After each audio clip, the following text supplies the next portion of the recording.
फकीरपुर गाँव मुरबी विजय एकादश क्रिया गाँव मुरबी हिसाब से गाँव से सर्वमान्य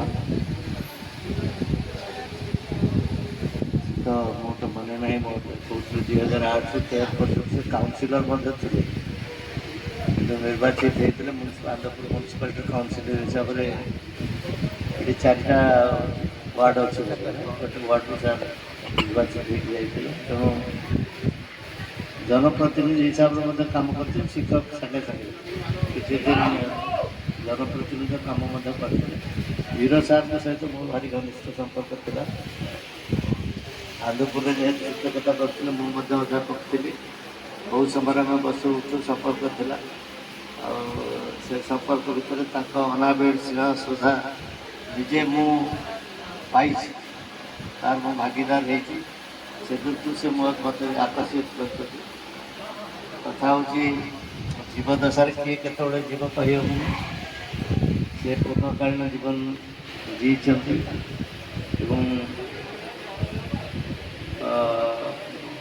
पूर्ण जीवन पर से देहावसान घटी खाली ये आम कहीपर जे कौन अवशेष था मुझे जानी किंतु सी जड़े भल मनीष थे भल कथा कहते भल उपदेश दिखती जब भल कथा शुणा दरकार पड़े से भाई लोकटी गोटे आवश्यकता अच्छे वीर सार भाई लोक आवश्यकता थाए बहुत बार ये आसर कम दाम आसे सार सार बस दुख तर बहुत थिला सत्वे सी के हारी जाना पची जाना बहुत शिखबार था आम ये पाख पड़ोशी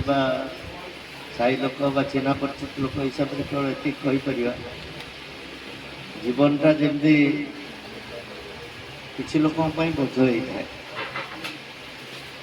किसी लोक बोझ होता है तानी से भरपूर जीवन बचा भितर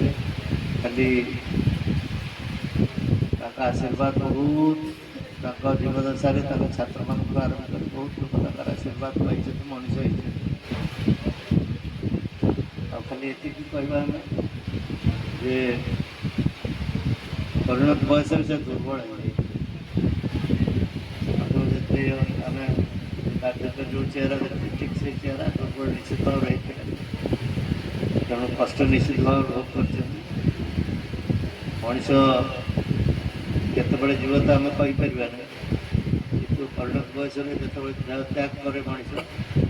से आमर गोटे समस्त इच्छा जे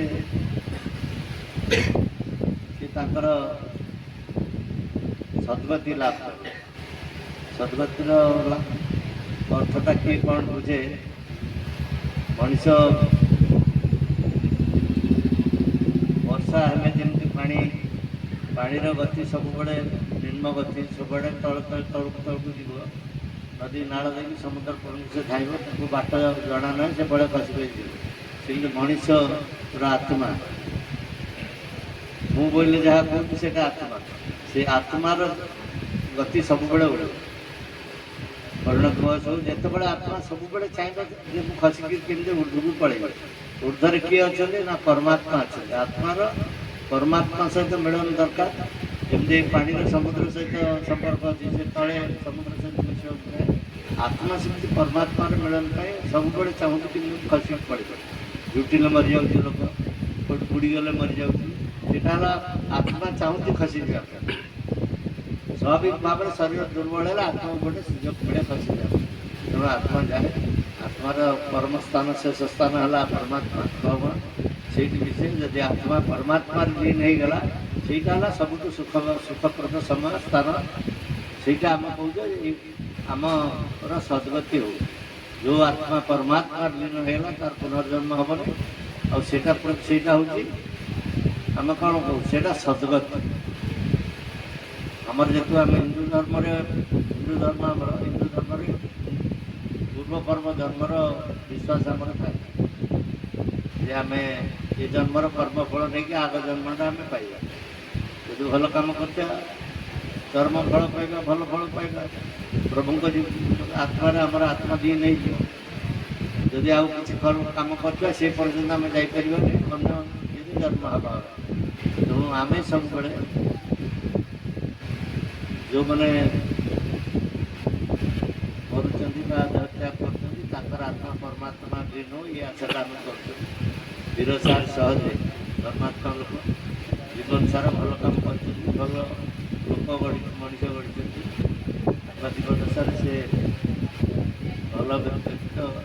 ଖରାପ କାମ କେବେ ନଜରରେ ରଖିନାହାନ୍ତି। ତାଙ୍କ ଜୀବଦଶା ଭଲରେ ଭଲରେ ତେଣୁ ଆମେ ବି ଆଶା କରିବା ଯେ ସେ ଆଉ ପୁନର୍ଜନ୍ମ ଲାଭ ନ କରନ୍ତୁ, ତାଙ୍କ ଆତ୍ମା ପରମାତ୍ମା ନେଇଯାଉ, ସେ ସଦ୍ଗତି ପାଆନ୍ତୁ। ଧନ୍ୟବାଦ।